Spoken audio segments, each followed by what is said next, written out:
Hey everyone, it's me Hunter. I'm back with another Thomas the Tank Engine character video. So this week, or today, I guess, because since these aren't really weekly, we have a fan-made character known as Peter. Peter's an 8F from the LMS, created by Wild Northwestern. Many years ago, Wild Northwestern started a fan series on YouTube and created this character. This character now has been seen in other fan related content. The big inspiration for me making Peter is a channel called Victor Tanzan. I believe I said his last name correctly. He's got a phenomenal fan-made Thomas the Tank Engine series called Stories of Sodor, and the direction he took with the character Peter, I really loved. It's kind of dark and a little depressing, but I just find, one of the episodes that really revolves around Peter is probably my favorite episode he's ever done. So, with wanting to make another large tender locomotive, Peter was the perfect option.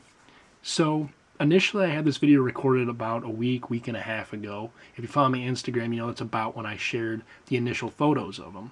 However, it's hard to record a video, and so I didn't get around to recording it that day. However, 12 hours from taking those photos, I messed around with Peter, and I made some minor changes. The minor changes have allowed for all of his, probably just a poor example, but you can see now his driving wheels all move when you have enough weight in the right spot. Now having 4 wheels connected with these coupling rods, it just naturally jams. It's the way Lego is. Oftentimes you'll find this stuff jamming. But before, the way the piston design was, I couldn't complete a full rotation. Now, outside of just some friction buildup or not enough, weight, that's the only thing that's going to keep them from spinning. The only other negative about this model, which shares the same kind of issue with James, is that the front truck or front bogie, whatever you want to call it, is fixed. Now, I know it should be able to pivot, but since I don't run my locomotives, it's not that big of a deal for me. They're more for static display, or, when you see Building Wellsworth completed, you'll notice, it looks like they're moving, WAD Design Smoke and some other stuff, but I don't have them actually moving. So I'm not too worried. I'm going for more accuracy over functionality. The only functionality I try to give all these locomotives, even though they are static displays, are the moving coupling rods. That's the one thing that I know I don't run them, but that's the one bit of movement I want because they're steam locomotives. That's like the number one thing I think that always draws people, the coupling rod movement along the wheels. Now, Peter is more than likely the largest locomotive I've done. He takes up 8 sections of track to comfortably fit as you see him here, which does make him bigger than Henry. Henry was my largest model. He's just barely bigger than Gordon, and now I know that's not accurate because Gordon is technically bigger than Henry, but just the way it all kind of worked out in Lego.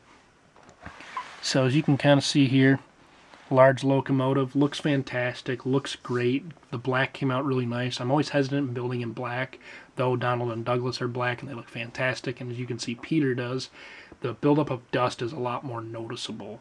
Anyone who has Lego sets or custom builds in black, I hear a lot of complaints actually about the Black Pearl from Pirates of the Caribbean. People love the set, but you got to dust it a lot because it's very noticeable. While we have it on the side here, I had some stickers left over from some Hogwarts Express. So I took the sticker for that piston on that build and applied it here to Peter because it does work, red and black.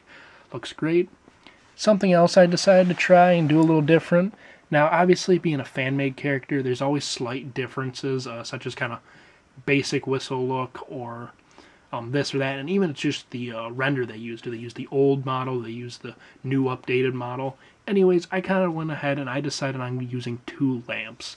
I really like the double lamp look, especially for being a custom character, not really having a definitive lamp design where all the Thomas and Friends characters usually, not all of them, but most of them, if they have a lamp, it's going to be on the right side or up on the funnel. So I thought double lamp would look great for this model, and it really does. You'll notice on the front buffer beam, though it's like a 4x6 area, the buffers sit on the upper row along with the coupling point. I'm just calling them coupling points just because I don't actually have couplers on there. I just use the chain to link them together.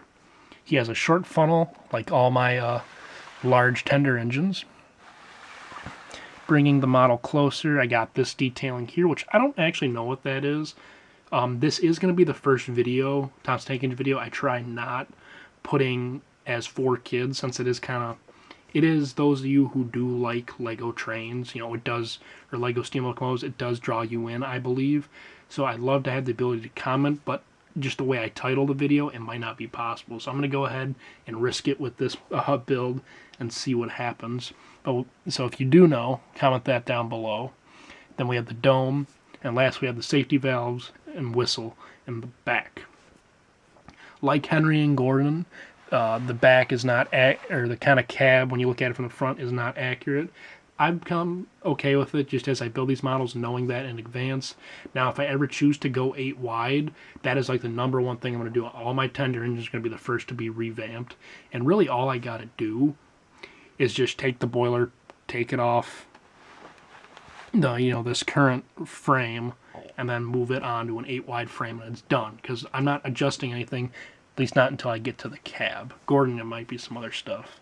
But that. The hardest parts to get for this build actually were the windows. It's something I thought I had and I didn't. So then I'm trying to look around, like, okay, how can I get these in? Because it's the last part I'm missing. I don't want to order and wait a week for the parts to come in. And I decided, because I was only too short, I picked up another shrimp boat. As you know, I've been building a custom shrimp boats. I talk about it every now and then, whether it's on Instagram or here. I've mentioned it, I believe. So I bought another one, and I was able to part out the whole set using pretty much every part for something. Whether it's, hey, I'm going to use this later, or I'm using this now. All those parts became available to me and are going to be used, not going to waste. And I picked the setup for $10 off, so can't complain there.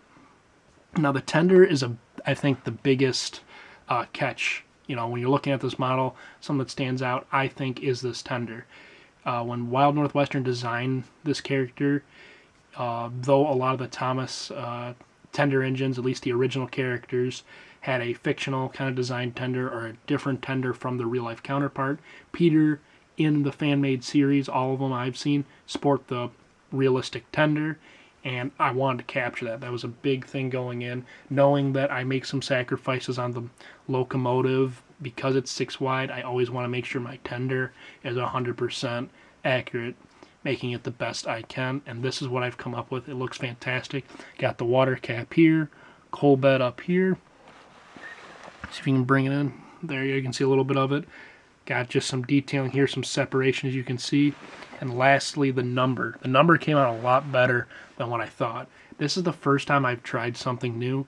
Usually what I do is I'll cut it out, and then I'll stick it on, and I'll gently trim it up, just because sometimes after you cut stickers, when you cut a small portion of the sticker out of a larger sticker, you get some extra stuff with it.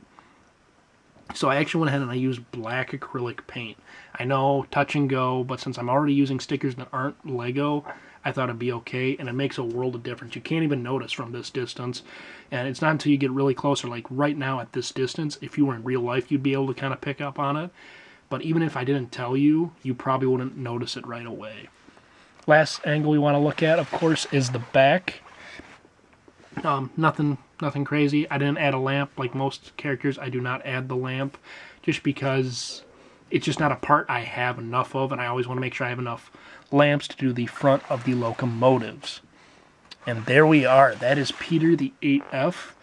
A fantastic character if you follow him in the different series, and a fun character to build for sure. Now, I only got a couple seconds left, so I'm just going to wrap this up pretty quickly. I hope you enjoyed the video. Like I said, this is going to be the first kind of the Thomas the Tank Engine video that I don't put, I put as not for kids. I'm going to see how it goes. If it goes bad, I'm just going to change it and be done. If nothing happens of it, I might open up the other videos as well. Especially because I've seen other Thomas the Tank Engine creators able to go ahead and not have to worry about it for kids. I might even put a disclaimer at the beginning of this video. But otherwise, I want to thank you all for watching. Hope you enjoyed the video. Like or dislike, let me know how it's doing. And I will see you in my next video.